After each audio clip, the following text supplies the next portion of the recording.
주의 음성을 듣고 주의 뜻에 늘 순종하는 삶을 사는 하나님의 신실한 사람들로만 삼아 주시옵소서.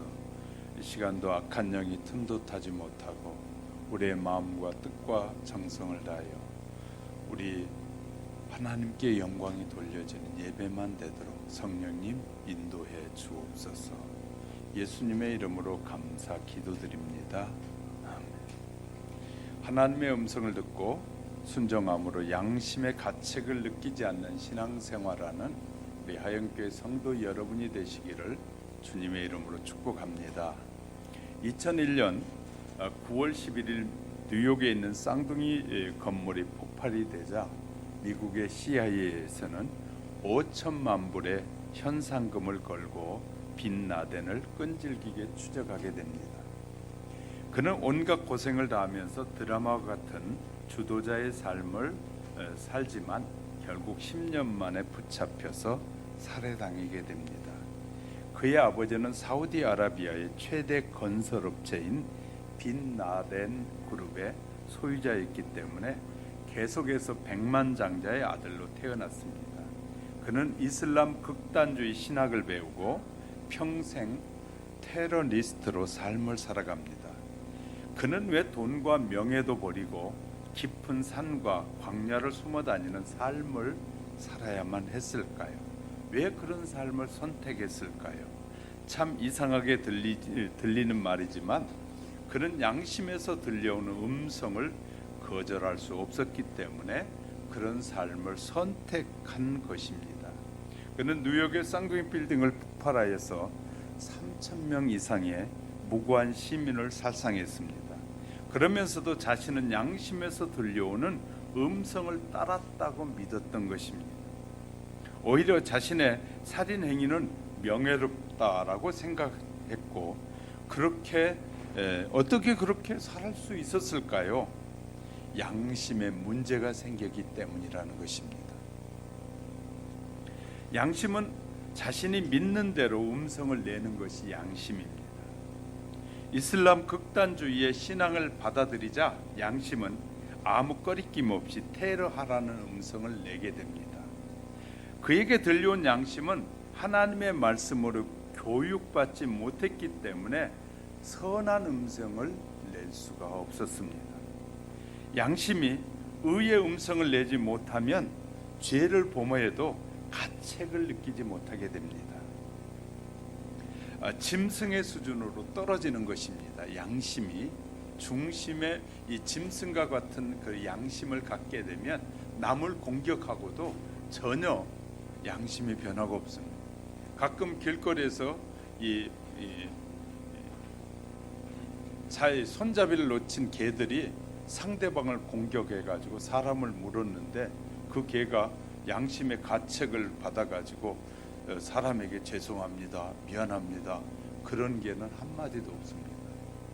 모든 악한 동물들도 사람을 공격하고 죽이고도 전혀 양심의 가책을 느끼지 못하는 것이 바로 그런 수준이기 때문입니다. 빈 라덴처럼 3,000명이나 넘는 무고한 사람을 죽였음에도 그는 잘못했다고 한마디도 사과하지도 않았습니다. 이것이 양심이 병이 들면 이렇게 된다는 말입니다. 하나님께서 창조하신 인간은 마음의 양심의 소리도 듣도록 하나님이 만드셨습니다. 그런데 에덴 동산에서 사탄의 음성을 듣고 순종함으로 죄를 짓고 결과적으로 죽음에 직면하게 됐다라고 성경은 우리에게 가르쳐주고 있습니다. 아담과 하와 이후에 모든 사람 누구를 막론하고 이 세상에 태어나서 죽을 때까지 들려오는 선한 양심의 이 음성을 듣느냐, 그렇지 않으면 악한 음성을 듣느냐에 따라 그의 인생이 달라지게 된다는 사실을 아십니까? 그래서 아무튼 살아가기 위해서는 도전해오는 이 악한 음성이든 선한 음성이든 듣고 내가 선한 음성을 선택하면 악한 음성과 싸워야 될 것입니다.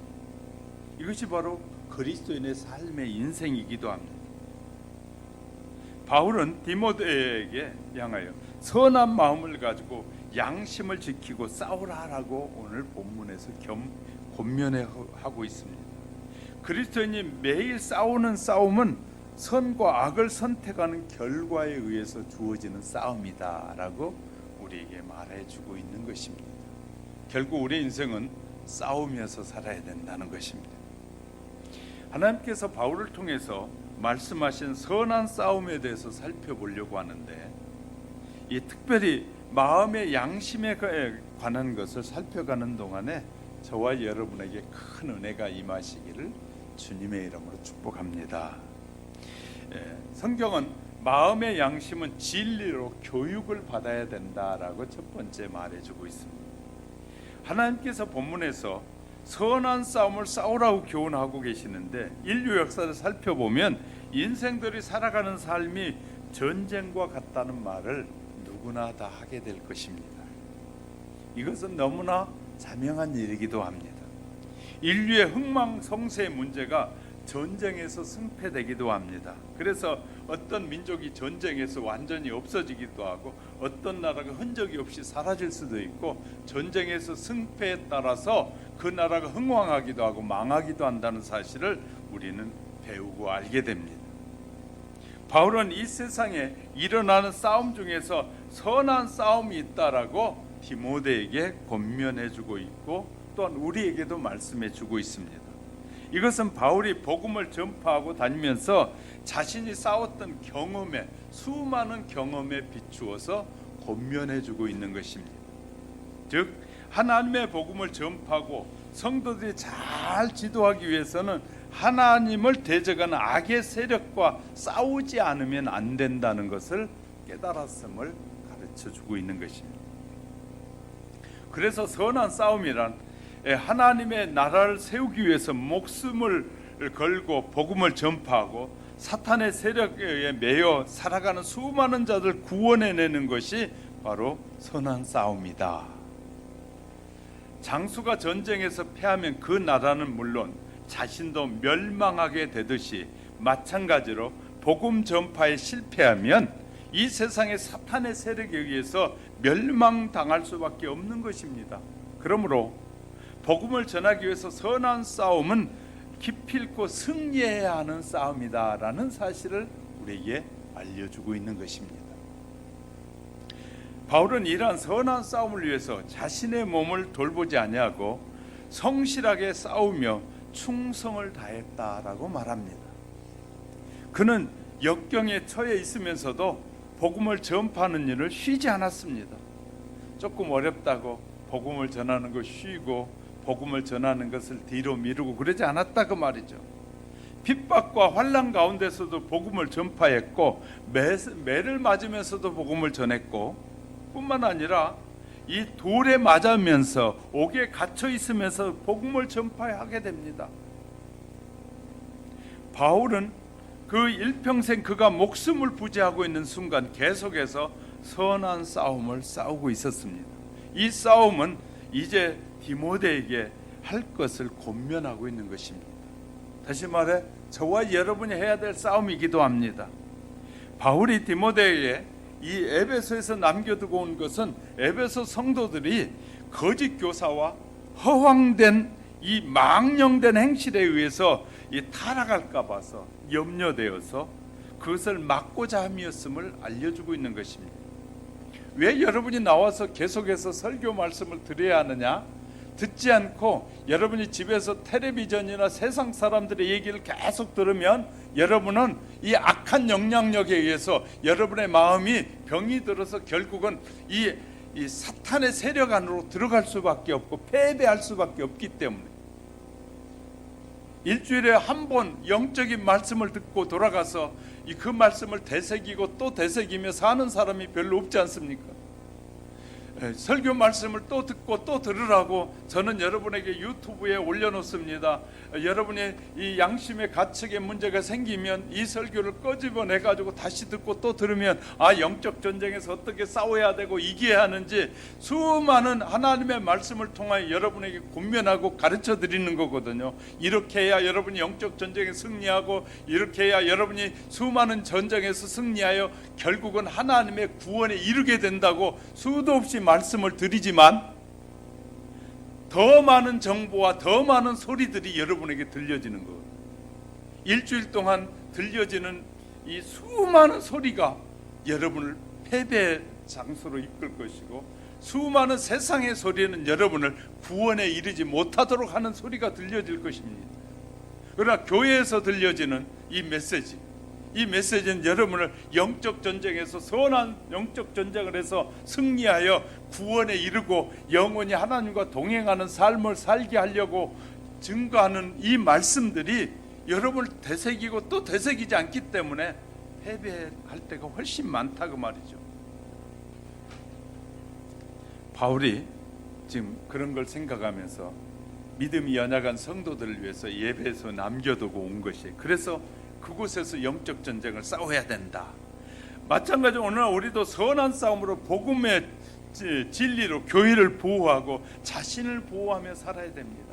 여러분의 하나님의 말씀을 들은 말씀으로 자신을 보호해야 되고, 그 말씀으로 주님의 교회를 보호하게 될 때 여러분 영적 전쟁에 승리의 삶을 살게 되는 것입니다. 선한 싸움을 시작하기 전에 마음으로부터 들려오는 양심의 음성에 우린 순종해야 한다는 말이죠. 그러나 자기 양심만 믿고 살아가는 성도라면 반드시 멸망하게 될 것입니다. 수많은 사람이 내 양심은 깨끗한 양심이라고 말할지 모르지만, 여러분 하나님의 말씀으로 진리로 교육되어지지 않는 그 양심은 타락한 양심이고, 그 양심으로는 아무것도 선한 싸움을 싸워 이길 수 없는 양심입니다. 왜냐하면 진리로 교육을 받지 않는 양심은 매우 위험하기 때문인 것이죠. 바울이 예수님을 만나기 이전에 마음에서 들려오는 수많은 양심의 소리가 있었습니다. 그리고 그 이후에 들려왔던 양심의 음성의 소리는 다른 소리였습니다. 예수님을 만나기 이전에 바울의 양심에서 들려오는 소리는 어떤 음성이었을까요? 예수를 따른 저 사람들은 이단이야, 잘못된 사람들이야. 저들은 너가 가서 네가 사명을 가지고 가서 붙잡아다 그들을 고문하고 그들을 죽여야 돼. 그런 양심의 소리가 들려왔어요. 그래서 그는 공회에다 요청했습니다. 내가 믿는 하나님을 거역하는 저들은, 예수 믿는 저들은 가서 죽여야 되니까 나를 좀 보내주세요. 나에게 고의 힘을 줘서 내가 그들에게 가서 마음껏 그들을, 예수 믿는 자들 전부 다 잡아다가 옥에 가두고 죽일 수 있도록 힘을 달라고 요청하잖아요. 그것이 들려오는, 예수를 믿기 전에 들려온 양심의 소리였어요. 그래서 공회는 그것을 승인해 줬어요. 그는 다메섹 도생을 향해 의기양양하게, 예수쟁이들 좀 만나봐라, 이제는 내가 너희들 가만히 두지 않겠다 하고 의기양양하게 가다가 다메섹의 도상에서 예수님을 만나고 난 이후에 바울에게 들려온 소리는 어떤 소리였을까요? 마음에서부터, 예수님을 믿기 전과 예수님을 믿고 난 다음에 그 마음에서부터 들려오는 소리는 분명히 다른 음성이 들려왔어요. 바울이 예수를 믿는 자를 체포하고 결박하고 가다가 그 만나니, 바울아, 너는 온 마음을 다하고 목숨을 다하여 예수님을 구주로 섬기는 이전과 전혀 다른 음성. 너무너무 중요한 것입니다. 그러면 내 마음에서부터 들려오는 소리가 누구의 음성인지를 빨리 파악해야 됩니다. 내 욕심에서 나오는 음성인지 성령님께서 주시는 음성인지를 확인해야 됩니다. 그 기준은 하나님의 말씀이라는 것입니다. 의로움과 불의를 결정하는 기준은 내 속에서 들려오는 음성이 아니라 하나님의 말씀이요 계명이어야 된다는 거예요. 철저하게, 다양하게 선교 사업을 하고 이 간절하게 기도하고 방언을 한다고 할지라도 양심이 죄와 유혹에 대해서 저항하는 소리를 내지 못하면 그 사람의 양심은 믿을 만한 것이 못 된다 그 말이에요. 오히려 빛나더니 양심이 내는 불의한 음성 때문에 더 깊은 자기 기만에 빠져들고 말았던 것입니다. 그럼 우리는 양심의 음성을 듣을 때 진리로 교육받은 양심에서 들려오는 음성을 들을 수 있어야 합니다. 하나님의 말씀과 일치하지 않는 양심은 선한 양심이 아니기 때문이에요. 그 이후로 의로운 소리를 낼 수 없기 때문입니다. 선한 양심이 아니고는 의로운 음성이 들려오지 않기 때문이다 그 말이에요. 마음의 양심. 그리고 어떤 사람은 나는 하늘을 우러러 이 한 점에 부끄러움이 없다라는 말은 양심이 진리로 교육받아서 나침판처럼 정확한 음성을 낼 수 있을 때만 말할 수 있는 소리입니다. 아무리 선해 보이는 사람일지라도 양심이 진리로 교육받고 회개하고 거듭나지 않은 의로운 음성을 낼 수 없습니다. 회개하지 않으면. 겉으로 보기에는 착하고 도덕적이라도요 깨끗해 보인 척해도 천국에 들어가는 것이 아니라 성령에 의해서 거룩하게 변화된 양심을 가져야만이 천국에 들어갈 수 있다고 성경은 말해주고 있습니다. 모든 사람을 타락하고 죄 아래 있는 양심을 가지고는 다 가지고 태어나는 거거든요. 예, 정직하고 순결한 양심은 부모로부터 물려받을 수 있는 것이 아닙니다. 저 부모님은 선하고 좋은 양심을 가졌어. 그건 사람들의 기준이에요. 성경이 말하는 기준은 다른 것입니다. 그러므로 부모에게서 받은 그 양심은 뭐 한다고요? 그 양심으로는 천국에 갈 수 없어요. 우리의 양심이 주님의 진리로 거듭나고 그 주님의 진리로 변화되는 양심을 갖지 않고는 천국에 갈 수 없다는 말이에요. 그러면 양심은 그리스도의 은혜와 진리에 의해서만 새롭게 태어날 때 의로운 양심의 소리가 우리에게 들려오게 되는 것입니다. 이 사실을 믿어야 합니다. 하늘에서 들려오는 양심적인 음성을 들을 수 있는 우리 하영교회 성도 여러분이 되시기를 주님의 이름으로 축복합니다. 두 번째는 거룩한 진리의 말씀으로 구원을 받지 다른 세상의 양심으로 구원받는 것이 아닙니다. 선한 싸움을 위한 무기가 있다고 하면서 19절에서 믿음과 착한 양심을 가지라. 성도들이 싸울 이 선한 싸움의 무기가 바로 거듭난 믿음과 착한 양심이라는 것입니다. 바울은 마귀의 계계를 대적하는 선한 싸움을 위해서 하나님의 전신갑주를 입으라고 에베소 6장 11절에 말하고 있습니다. 그 전신갑주는 진리의 띠와 의의 흉패, 평안의 복음의 신, 구원의 투구와 성령의 검, 그리고 믿음의 방패를 말합니다. 선한 싸움은 하는 영적 군사는 이 모든 장비를 갖추고 있어야 한다 그 말이에요. 그런데 그 중에서도 믿음의 방패는 선한 싸움에 반드시 있어야 할 장비라고 에베소 6장 16절에 말해. 모든 것 이외에 믿음의 방패를 가지고 악한 자의 모든 화전을 소멸하고, 믿음의 방패는 자신의 전신을 보호할 장비일 뿐만 아니라 악을 소멸한 무기다 그 말이에요. 그러므로 모든 성도는 믿음을 굳게 하도록 늘 준비하며 살아야 된다. 늘 준비하며 살아야 된다. 여기에서 착한 양심이란 예수 그리스도의 보혈로 깨끗해진 그 마음이다라고 히브리서 9장 14절에 말해주고 있어요. 이 착한 양심을 가져야만 믿음을 깨끗하게 보존할 수 있다고 디모데전서 3장 9절에서도 말해주고 있습니다. 그러므로 그리스도인의 모든 일에 있어서 양심의 승인을 받아야 한다라고 사도행전 24장 16절에서 말씀해주고 있습니다. 그리고 양심의 증거가 기쁨의 원천이 되어야 한다고 고린도후서 1장 12절 말하고 있어요.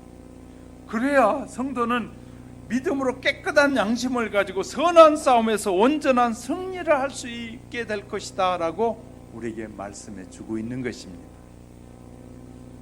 하나님께서 사람을 이 땅에 태어나게 하신 목적이 무엇이냐? 사도행전 17장 26절 27절에 보니까 인류의 모든 족속을 한 혈통으로 만드사 온 땅에 살게 하시고 우리의 연대를 정하시고 거주의 경계를 한정하셨으니 이는 사람으로 하나님의 이 사람이 수많은 사람이 혹 이 하나님을 더듬어 찾아 발견하게 하려 합니다라고 말하고 있어요. 하나님께서 불순종의 죄가 가득한 사람들에게 시간을 주시는 이유가 어디 있느냐? 왜 수많은 타락한 사람들 하나님이 그냥 심판해버리면 되는데 심판하지 않고 이제 시간을 주고 기다리고 계시느냐 하면, 혹시라도 이 하나님을 더듬어 알게 하시려고, 믿는 사람들의 소리를 듣고라도 하나님을 알고 찾아서 구원을 얻게 하시려고 기다리고 계신다, 인내하고 계신다라고 말씀하고 있어요.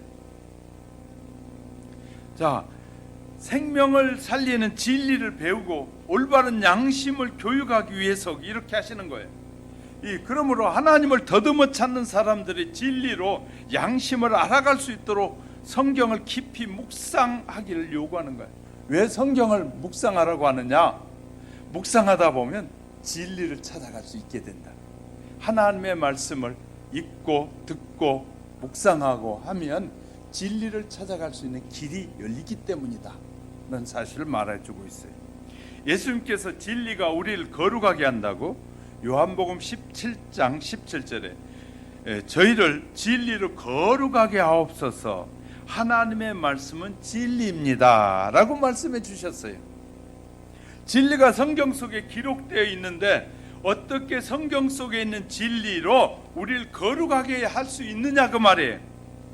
먼저 간절한 마음으로 성경에 담겨있는 진리를 찾아라. 수많은 진리가 성경 안에 있어요. 그 진리의 말씀들을 찾아서 내 것으로 믿고 내 것으로 만들면 의로운 사람이 되어지는 거예요. 자, 그러면 진리가 우리 마음속에 새겨지면 양심이 교육을 받게 되는 거예요. 진리로 교육을 받게 되는 것이에요. 진리로 교육받은 양심은 하나님의 뜻을 찾게 되고 또 하나님의 뜻에 일치한 의의 음성을 낼 수 있게 되는 것이에요. 하나님의 말씀으로 잘 다듬어지면 그 다듬어진 마음에서 들려오는 소리는 하나님이 기뻐하는 소리가 들려지고 하나님이 원하신 뜻이 들려지고 하나님께 영광이 들려지는 소리를 내게 되어 있다는 거예요. 우리 양심에. 자, 그래서 그때로부터 우리는 양심의 음성을 신뢰하게 되는 것이에요. 신뢰하게 되는 거예요. 성령님께서 양심을 통해서 들려주시는 의의 음성을 따라가면 자연스럽게 의로운 아름다운 풍성한 열매가 맺어지게 된다고 성경은 우리에게 가르쳐주고 있습니다. 사도 요한은 이런 경험을 통해서 이 마지막 때 의인들을 소개하는데 계시록 14장 3절 5절을 보니까 땅의 구속함을 얻은 14만 4천 명밖에는 능히 이 노래를 배울 자가 없더라.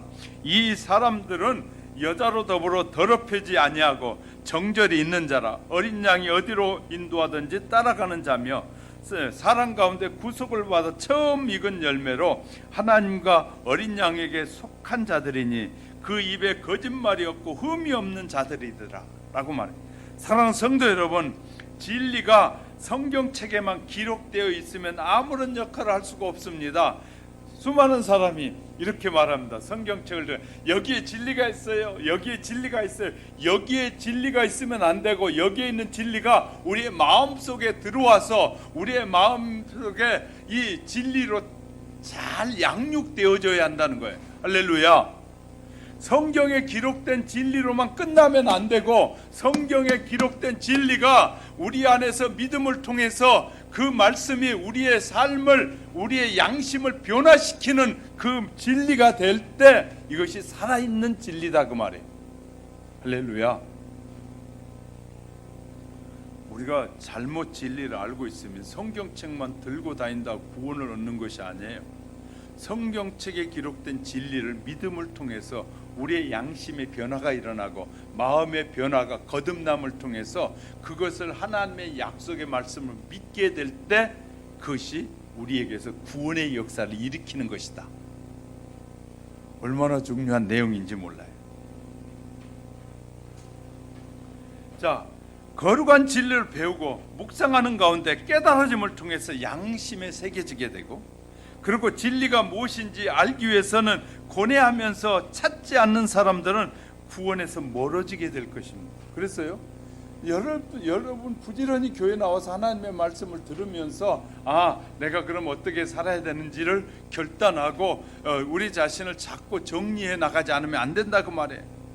사탄의 미혹을 받으면 죄로 더러워진 양심에서 나오는 음성은 하늘의 음성으로 알고 따라가게 될 것입니다. 우리의 양심이 더러워지면 아무 소리나 들으려고 해. 그래서 수많은 예수 믿는 사람들 중에서 무당에게 따라가고 이 점쟁이에게 찾아가서 그들에게 음성을 듣고 그들이 내 인생이 앞으로 어떻게 될지를 말해주길 원하고, 이런 세상의 점쟁이들에게 따라가서 자기의 인생을 묻는 어리석은 사람으로 바뀌어버리고 만다고 말이에요. 하늘은 간절한 심령으로 진리를 찾는 성도들에게 성령을 보내주셔서 진리를 깨닫게 해주시고 좁은 길로 인도해 주십니다. 양심이 하나님의 말씀으로 교육을 받은 경험이 정확하게 이루어지지 않으면 교회를 수십 년 다녀도 성령을 통해서 양심에서 들려오는 의의 음성을 듣지 못하고 말 것입니다. 그래서 중요한 것이에요. 참된 구원의 경험이 없으면 늘 방황하고 의심하게 될 것입니다. 그러므로 양심이 깨끗한 마음에서부터 들려오는 구원의 소중함을 발견하는 저와 여러분이 될 수 있기를 주님의 이름으로 축복합니다. 양심에서 들려오는 진리의 음성이 똑똑하게 들려질 때 우리가 바르게 살아가게 될 수 있다고 말해요. 세 번째는 우리의 마음에 선한 양심이 위험하니 경계해야 됩니다. 세 번째, 선한 싸움의 대상은 먼저 자신과의 싸움입니다. 자신과의 싸움.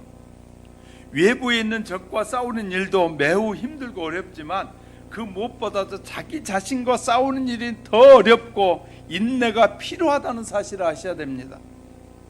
외부의 적은 눈에 보임으로 방비하고 대책을 강구하고 준비할 수 있어도 내부에 있는 적은 조금만 방심하면 우리를 쓰러지게 만드는 것이에요. 이 자아와 싸움에서 예수님께서도 하신 싸움이라고 말합니다. 이 바울과 많은 믿음의 선배들이 한 싸움이 자신과의 싸움입니다. 이 자아와의 싸움에 승리할 수 있는 자만이 외부의 적도 능히 이겨낼 수 있는 것이에요. 하나님의 말씀을 듣는 시간에 우리가 귀를 기울이고 하나님의 말씀을 듣지 않으면 우리 자신의 내 생각이 의롭다고 생각해서 내 생각은 하나님의 생각이라고 생각하는 사람이 있다면 매우 위험한 생각을 갖고 사는 것입니다. 늘 하나님을 묵상해도 하나님의 말씀을 진리를 다 깨닫지 못하는데 내가 생각하고 있는 것이 깨끗한 삶이요 건강한 삶이라고 생각한다면 너무너무 위험한 삶을 사는 거예요. 또 수많은 교회 파괴자들과 싸워야 합니다. 바울은 교회를 보호하고 대적으로부터 지키기 위해서 평생의 선한 싸움에 자신을 투자한 사람이라고 고린도후서 11장 28절에 말하고 있습니다. 교회는 예수 그리스도께서 그의 핏값을 주고 사신 성도들의 모임이 교회거든요. 구원의 방주와 같은 곳입니다. 교회는 세상이 주지 못하는 그 핏값으로 주신 그 산 성도들에게 기쁨과 위로를 주고 죽을 수밖에 없는 사람들에게 영원한 생명으로 인도해야 하는 그 역사가 있는 곳이므로 너무너무 중요한 것입니다. 따라서 교회가 적으로부터 파괴된다고 하면 구원의 방주가 파괴되는 것과 같은 것이에요. 수많은 적들은 하나님을 공격하는 것이 첫 번째 뭘 공격하는 하나님의 교회를 공격하는 것이에요.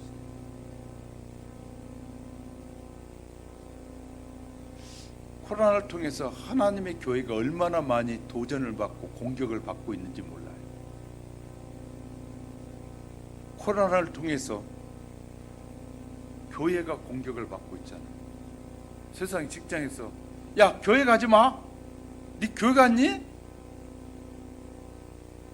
그런 못된 인간들이 예배드리지 말라는 말을 너무너무 쉽게 말하는데 그 말에 수긍하는 사람들, 영적 존재, 자기 자신과의 점정에서 패하고 있는 것이에요. 내가 영적으로 살아야 되는데 영적으로 사는 것을 방해하잖아요. 영적 전쟁이 일어나고 있는데 그 영적 전쟁인지도 모르는 사람들이 태반이에요. 얼마나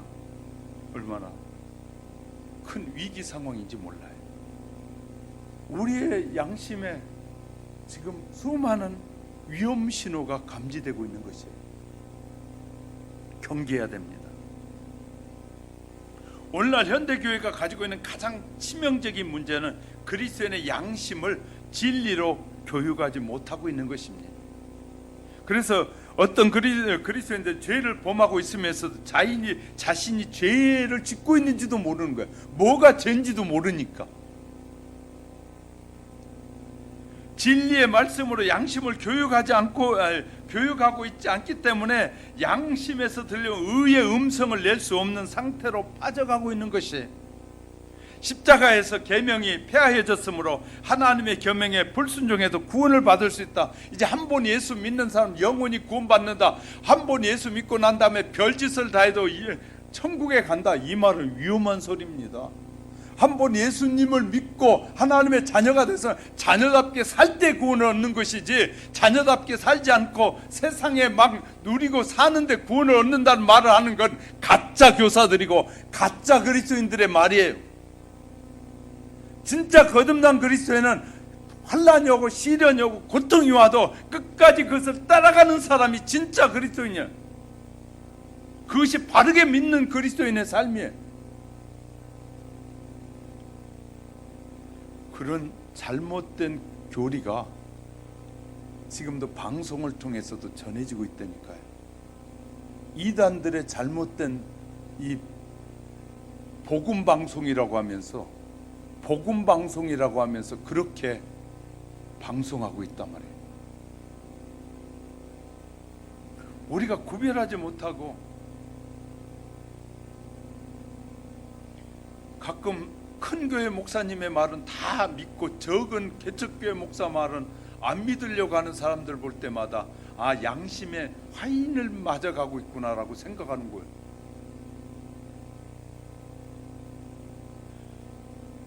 큰 그러면 대순 진리나 다른 대순도 그냥 아니야 진리라고 그래요. 자기들이. 이단 종파들은 더 예수를 말하고 난 다음에 감춰가지고 마지막에 가서 자기가 예수라고 살짝 드러내는, 그들의 말을 훨씬 더 따르는 사람들이 많은지 몰라요.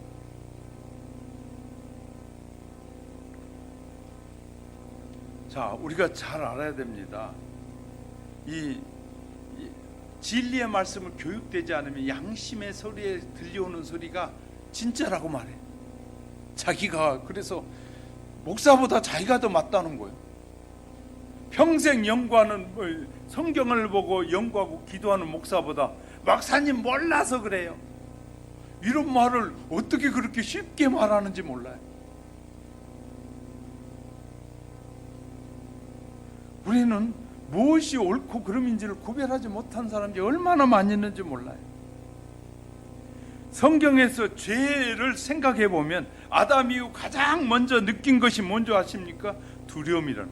창세기 3장 9절 10절에 보면 여호와 하나님이 아담을 부르시며 그에게 이르시되 내가 어디 있느냐라고 하나님 부르시잖아요. 가로되 내가 동산에서 하나님의 소리를 듣고 내가 벗었으므로 두려워하여 숨었나이다 했습니다.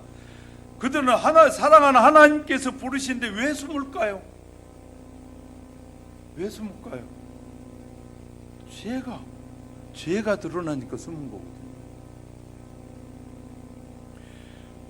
자, 왜냐하면 양심에서 들려오는 가책을 느끼기 때문에. 하나님, 사랑하는 하나님이 부르는데 왜 두려워서 숨냐 말이에요. 왜 두려움이 올까요? 양심의 가책의 소리가 들리니까. 우리가 하나님의 말씀대로 살지 않으면 양심의 가책의 소리가 들려와요. 제가 가끔 그런 설교할 때 그런 말을 하잖아요. 내가 말하다 보면 실수를 하게 돼요. 그런 순간에 내 마음속에 뭐냐면, 야, 목사가 그런 말을 하니? 하고 들려온단 말이에요. 이게 양심의 소리예요. 그때 나는 이렇게 고백해. 하나님 죄송합니다. 내가 입에 실수를 했어요.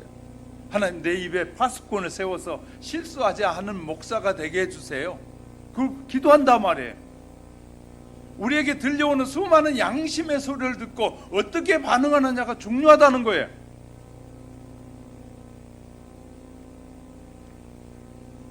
자, 진리를 발견하기 시작하면 죄를 범한 사람은 두려움과 양심의 가책을 느끼게 되어 있어요. 그래서 하나님의 은혜예요. 하나님께서 의의 옷을 벗겨지면 이 두려움이 느껴져요. 하나님께서 우리에게 의의 옷을 벗기시면, 아, 이것이 죄구나, 이렇게 살면 안 되는구나 깨달아지는 거예요. 그래서요, 하나님께서 우리에게 의의 옷을 입혀주시니까 우리가 의롭게 살아가는 것이에요. 바로 여기에 이 시대 교회가 가진 문제입니다. 성경은 그런 문제, 현대 교회의 모습을 이렇게 설명해 주고 있어요. 마지막 라오디게아 교회 성도들에게 죄와 세속에 붙잡혀 살기 때문에 의의 옷이 다 벗어져 버렸어요. 그래서 그런데 자신이, 라오디게아 교회 성도들은 이렇게 생각했어요. 우리는 예수 안에 살고 있다. 그래서 그들은 이 라오디게아 교회를 좀 깊이 연구해 보면 이럽니다. 그들끼리는 사업을 하는 사람들은 사업하는 사람들끼리, 정치는 정치인끼리 모이고, 그 다음에 이 뭐 또 이 각가지 의사는 의사들끼리 모이고, 변호사는 변호사들끼리 모여서 이 예배가 다 끝나고 나면 자기들끼리 모여서 핵심 주제가 뭐냐면, 네 사업이 잘 되니? 어떻게 하니까 그렇게 되니? 의사는 어떻게 하니까 너 그렇게 돈을 벌든, 이렇게 자기들 생각 이 얘기만 하는 거야. 교회에 와서 은혜를 받고 깨달았으면 주님이 주신 은혜가 무엇인지 깨달은 것이 무엇인지 회개하고 돌이키려고 하는 것이 아니라, 예배에 모이는 원인이 뭐냐면 정보를 듣기 위해서 교회에 모이는 거예요. 라오디게아 교회의 핵심적인 일이 뭐냐면 그런 것이, 그렇게 해서 모여. 그래서 모이는 사람들이, 그 당시 사람들은 돈도 많이 벌고 막 하니까 좋은 옷 차려입고 좋은 차 타고 와가지고 사람들이 자랑을, 나 오늘 이 차 샀어, 이런 거 샀어, 하나님이 복 주셔서가 아니라 내 사업을 잘해서 돈이 많아, 이런 차를 샀어, 이런 집을 샀어, 이런 것을 얻었어, 뭐 어디에다 뭘 샀어, 이런 얘기들만 하는 거예요. 예수님에 대한 얘기는 다 없어져 버렸어요. 그게 라오디게아 교회의 모습이었어요. 그래서 예수님이 이렇게 말씀하셔요. 자신이 벌거벗은 줄 모른 채 이렇게 아무렇게나 살고 있다고 해요. 그래서 계시록 3장 17절, 내가 말하기를 나는 부자라, 부유하여 부족한 것이 하나도 없다. 곤란한 것과 가련한 것, 가난한 것과 눈먼 것과 벌거벗은 것을 알지 못한다. 영적으로 가난하고 영적으로 눈이 멀었고 그런 걸 전혀 알지 못한다 했습니다. 마지막 교회 안에서 수많은 사람이 벌거벗고 있고, 왜 벌거벗고 있는지를 전혀 알지 못한다는 거예요. 양심이라는 의의 옷이 벗겨지고 있다고 아무도 말해주지 않는다. 여러분, 의의 옷이 벗겨지면 양심의 가책을 느끼지 못하는 것이 바로 의의 옷이 벗겨졌다는 말이거든요. 사랑하는 성도 여러분, 양심은 자신이 믿는 대로 음성을 냅니다. 거짓을 믿으면 거짓의 음성을 듣게 되고요, 진리를 믿으면 진리의 음성이 들려오게 되어 있어요. 믿기만 하면 구원받는다. 내 마음과 이 삶이 어떠하든지 간에 예수를 영접했으면 구원받는다. 한 번 믿고 해결됐으면 누구도 구원을 빼앗을 수 없다. 이런 식의 가르침은 양심에 새겨져 있기에 불순종과 죄를 붙잡고 살아가고 있으면서도 흰옷이 벗겨져 있는지도 모른다, 그 말에. 변화된 삶은 변화된 삶을 사는 것이에요. 예수 그리스도를 나의 구주로 모셔드린 사람은 이제부터 예수 그리스도를 믿고 사는 삶인 것이지 내 삶과 동떨어진 삶을 사는 것이 아니다, 그 말이에요. 그런데 그렇게 살았다라고 계시록을 통해서 우리에게 말씀해 줄 마지막 시대의 모습. 교회 안에도 수많은 사람들이 교회 안에도 그런 모습으로 살아간다고 말해요. 제가 이렇게 설교하는 것은 우리 교회는 그런 분이 단 한 사람도 없기를 원하고, 우리 교회는 오직 예수 그리스도로만이 가장 소중한 분이심을 여기며 살기 위해서 말씀드리는 것이에요. 오늘날 많은 사람이 성령님께서 주시는 마음에 들려오는 양심의 가책을 부정적으로 생각합니다. 그래서 현대 의학에서는 이렇게 말해. 영적인 문제를 정신건강으로 끌고 가버려요. 현대 의학에서는 정신건강이다 이렇게 끌고 가요. 그래서 정신건강을 죄책감을 없애주기 위해서 정신건강을 터치하기 시작했어요. 현대 의학이. 정신건강이 아니라 영적 죄의 문제거든요. 영적 죄로 다루는 것이 아니고 정신건강으로 가고 있어요. 정신이 건강해지면 된다는 거예요. 영적 죄가 해결되는 것이 아니라 정신건강의 문제를 좀 주물러주면 편안해진다고, 그렇게 현대의학은 끌고 가고 있단 말이에요. 우린 조심해야 돼요. 그렇게 설교하는 설교가 지금 방송에서 많이 나오고 있어요. 그런 이 설교 내용들이 쏟아져 나오고 있단 말이에요. 사랑하는 성도 여러분, 조심해야 됩니다. 십자가 앞에 나아가 죄를 아낌없이 버리고 하나님의 뜻에 순종하는 것만이 영혼의 평안과 구원의 즐거움을 회복할 수 있는 유일한 길이라고 믿으시길 주의 이름으로 축복합니다. 오직 십자가 밑에서만이 해결돼야 돼. 십자가 밑에서.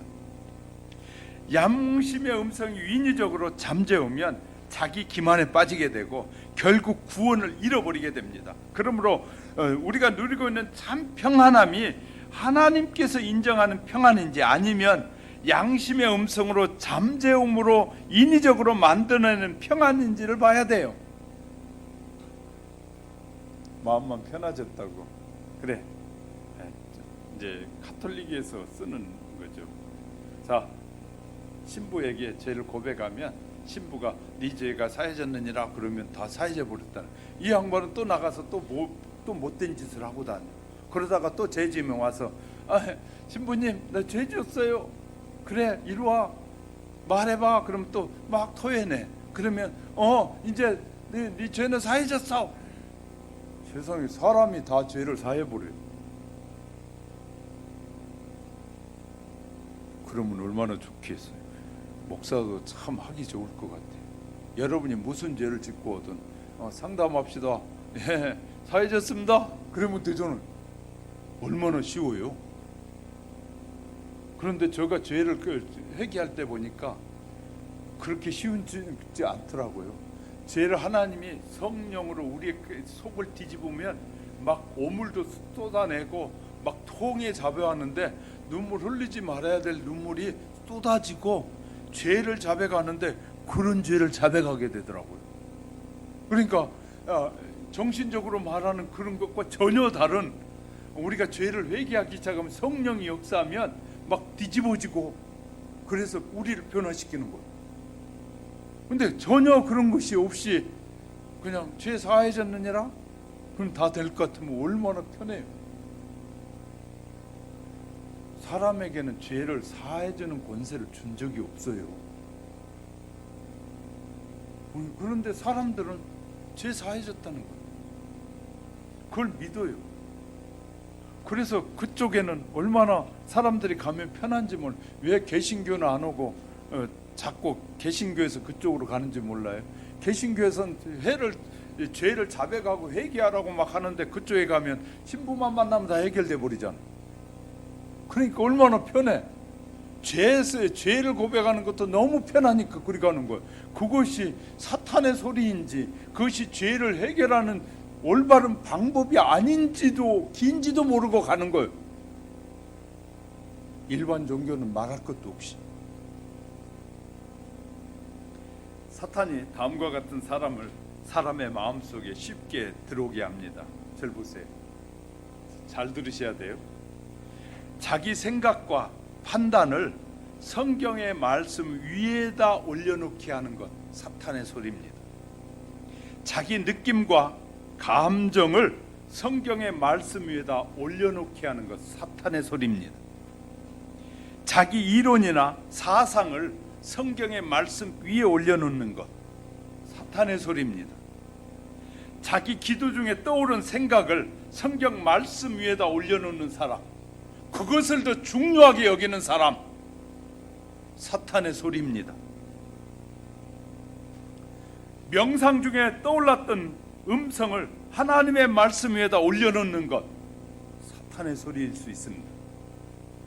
꿈에 보았던 장면을 성경의 말씀 위에다 올려놓는 사람, 자신의 경험을, 기적에 자기가 경험한 그 기적을 성경의 말씀 위에다 올려놓는 사람, 타락한 양심의 음성을 성경 말씀보다 올려놓는 사람은 매우 위험한 길을 가고 있는 사람들이라는 것이에요. 절 보세요. 그럼 해결하는 방법이 있어요. 꿈에 뭘 보았어요. 보았는데 성경에서 그 꿈에 대해서 어떻게 해석하고 있는지를 봐야 돼요. 그러니까 모든 최종 점검은 뭘로 해야 된다고요? 말씀으로 해야 돼요. 이럴 때 좀 아멘 해봐요. 너무너무 중요한 얘기를 하는데, 내 생각이 그럴 때 내 생각이 성경에서 말하는 하나님이 기뻐하는 생각인지를 살펴봐야 된다. 점검을 말씀에서 해야 된다니까요. 기도하다가 이상한 거 보고, 기도하다가 이상한 음성이 들렸는데 그 들린 음성을 하나님의 말씀에 비춰봐가지고 맞으면 하나님의 말씀인 것이고 안 맞으면 마귀의 소리라고 분별할 줄 알아야 된다니까요. 이거 놓치면 구원을 잃어버리게 됩니다. 하나님의 말씀보다 더 위에다 올려놓는 모든 것은 우상이 될 수 있어요. 왜? 하나님이 진리라고 말씀하셨는데, 내가 주는 것이, 내가 말하는 것이 진리라고 했는데 그 하나님의 말씀보다 위에 올라가는 모든 것은 우상이 되어버린다니까요. 그래서 우리는 철저하게 하나님의 말씀 부지런히 묵상하고 연구하고 보고 읽으면서 그런 일들이 떠오를 때마다 이것이 말씀과 비교해서 아닌 것은 과감하게 버려버려야 되고, 그것이 하나님이 기뻐하신 일이라면 과감하게 실천하셔야 돼요. 할렐루야.